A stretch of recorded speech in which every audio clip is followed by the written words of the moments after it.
दुनिया के 5 ऐसे फूड्स जिन्हें खाने के लिए आपके जीवन भर की कमाई भी कम पड़ जाएगी। Number 1, caviar. कैवियर मुख्य रूप से मछली के अंडे होते हैं जो मछलियों के कुछ एक प्रजातियों से ही प्राप्त होते हैं। मुख्यतः यह कैवियर स्टोर्जियन प्रजाति की मछली से प्राप्त होती है जिनकी उम्र 100 साल से भी ज़्यादा होती है। कैवियर को अमीरों की डिश कहा जाता है। इस बात से आप यह अंदाज़ा लगा सकते हैं कि यह कितनी महंगी डिश हो सकती है। और इसकी कीमत के बारे में बताया जाए तो बाज़ार में 30 ग्राम कैवियर आपको करीब 8,000 से 18,000 रुपये के बीच में मिल जाएगी। इनमें बेलुगा कैवियर सबसे महंगी होती है जिसकी कीमत इससे भी कई ज़्यादा हो सकती है।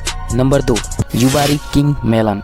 यह एक किस्म का खरबूजा है जिसकी खेती जापान में होती है। इस जापानी खरबूजे की कीमत 1 या 2 नहीं बल्कि पूरे 10 लाख रुपए तक हैं। यह फल सामान्य खेती से नहीं बल्कि ग्रीन हाउस से उगाई जाती है। इतना महंगा होने के बावजूद भी जापान की अमीर क्लास के लोग में यह फेमस है। इसे उगाते समय खास बातों का ख्याल रखते हुए उच्च स्तर की मिठास, इसका शेप, साइज सब कुछ सुनिश्चित किया जाता है। यह इतना महंगा है कि आप इस बात से इसका अंदाज़ा लगा सकते हैं कि 2019 की नीलामी में यह खरबूजा 5 मिलियन येन यानी 3 करोड़ 30 लाख रुपए में बिकी थी। नंबर 3, दुनिया में सबसे महंगी बिकने वाली मछली का नाम अटलांटिक ब्लूफिन टूना को देखने के बाद हर कोई हैरान है। दुनिया में सबसे महंगी मछली का रिकॉर्ड अटलांटिक ब्लूफिन टूना के नाम है। यह मछली विलुप्त होने के कगार तक पहुंच चुकी है। इस मछली के संरक्षण के लिए हर साल 2 मई को वर्ल्ड टूना डे मनाया जाता है। इस चीज़ का अंदाज़ा आप इस चीज़ से लगा सकते हैं कि इंग्लैंड के कार्निवाल में अटलांटिक ब्लूफिन टूना 100 साल से नहीं देखी गई है। अटलांटिक ब्लूफिन टूना मछली गर्म होती है। तैरने वाली मांसपेशियों में गर्मी अर्जित होने की वजह से यह काफ़ी तेज़ी से तैरती है। इस मछली की कीमत करीब 23 करोड़ तक हो सकती है। नंबर 4, आया सेमानी चिकन, जिसे इंडिया में कड़कनाथ भी कहा जाता है।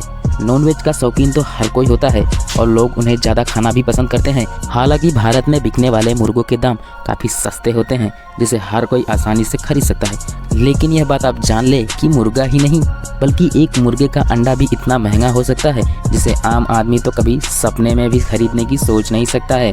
ये चिकन दिखने में तो आम चिकन जैसी ही दिखती है लेकिन इसका काला रंग इसे और भी खूबसूरत और दुर्लभ बनाता है। काले रंग की इस प्रजाति की कीमत इंडोनेशिया में लगभग $50 से $2,500 के बीच बताई जा रही है जो भारत की करेंसी के मुताबिक करीब 1,70,000 है।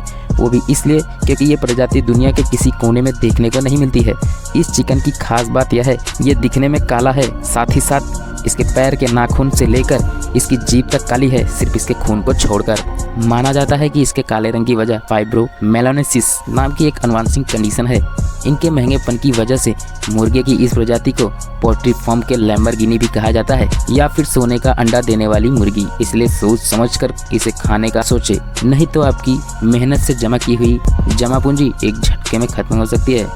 Number 5, saffron. इसे तो हम सभी जानते हैं। इसे दुनिया का सबसे महंगा खाद्य पदार्थ कहा जाए तो गलत नहीं होगा क्योंकि इसका पौधा भी काफ़ी कीमती होता है। हम बात कर रहे हैं केसर की, जिसे अंग्रेजी में सैफरॉन कहा जाता है।